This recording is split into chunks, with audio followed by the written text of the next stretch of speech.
เอาวันนี้ก็สบายดีพ่อแม่พี่น้องหมู่คู่เนาะวันนี้สิพาไปปลูกอ้อยนะอย่าขี่รถไถนะทุกข์ยากหลีทางนะไป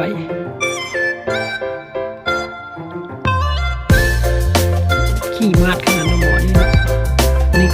ฮอดสวนอ้อยแล้วพูนสวนอ้อยบักกว้างขี่เลาะไปตามเข็มเนาะมันฮอดทางเขาเลยไปเลยไปแต่ตอนนี้ก็ตัดภาพมาที่ขึ้นหลังรถเนาะขึ้นหลัง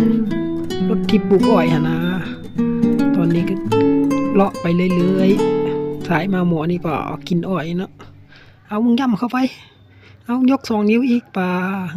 หูนสวนนะบักกว้างเลยทุกคนเนาะตัดภาพมาตรงนี้ก็ลงจากหลังรถแล้วเนาะไอ้หมูปลูกนะก็ลงมาถ่ายคลิป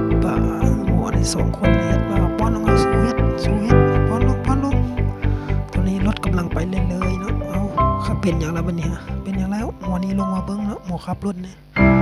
ลงซองเบิ้งสงสัยปุ๋ยบุลงว่ะปล่อยปุ๋ยลงจังหน่อยก่อนเนี่ยตอนนี้รถขาหักไหมนะหมอเสื้อลายเลาะไปเลาะมาโอ้ปุ๋ยตกอยู่ทั้งหน้าอีกแล้วเอาพายกขึ้นอีกเลาะไปเลาะมาอยู่นี่แหละเขาก็เฮ็ดยก2 นิ้วหมอนี่เฮ็ด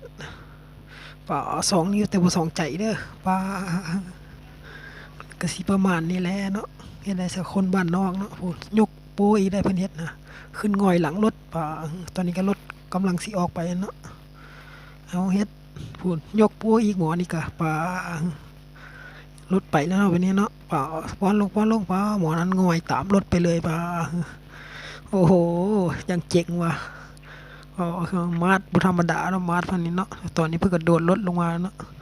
ย่างเข้ามาพูดตอนนี้จบเท่านี้เนาะคลิปเฮาเนาะฝากติดตามเฮานี่เนาะ